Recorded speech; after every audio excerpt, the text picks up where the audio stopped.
The coldest place on earth. Chapter 1. Two ships. The race began in the summer of 1910. On June 1st, in London, a black ship, the Terra Nova, went down the river Thomas to the sea. Thousands of people stood by the river to watch it. They were all excited and happy. On the Terra Nova, Captain Robert Falcon Scott smiled quietly. It was a very important day for him. He was a strong man, not very tall, in the blue clothes of a captain. He was 41 years old, but he had a young face, like a boy. His eyes were dark and quiet.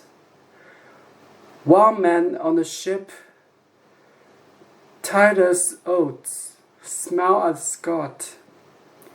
"What an exciting day, Captain," he said. "Look at those people. I feel like I'm an important man." Scott laughed. "You are important, Titus," he said, "and you are going to be famous too. We all are. Do you see this flag?" He looked at the big British flag at the back of the ship and smiled at Oates. "That flag is coming with us," he said. "In the Antarctic, I'm going to carry it under my clothes. We're going to be the first band at the South Pole, and that flag is going to be the first too." 5 days later, on June 6th, a man opened the door of his wooden house in Norway. He was a tall man with a long face. He waited outside the house for a minute. Everything was very quiet.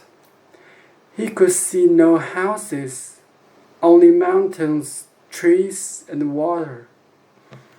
It was nearly dark. The sky was black over the mountains. The man smiled and walked quickly away from the house, down to the sea.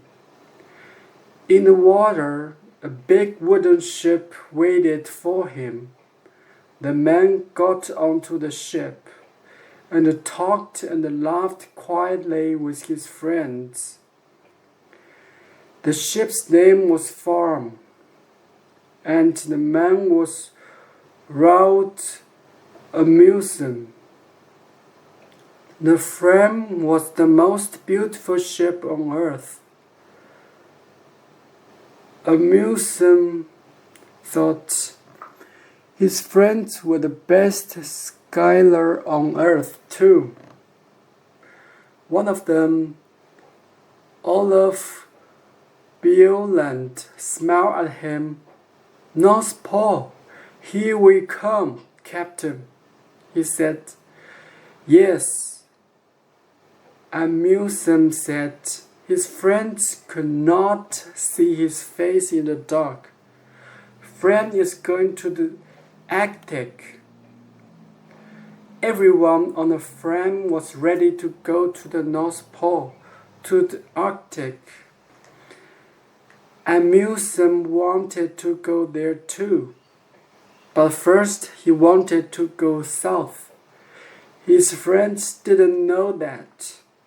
At midnight on June 6th, the Fram moved quietly away from Amundsen's house, out to sea.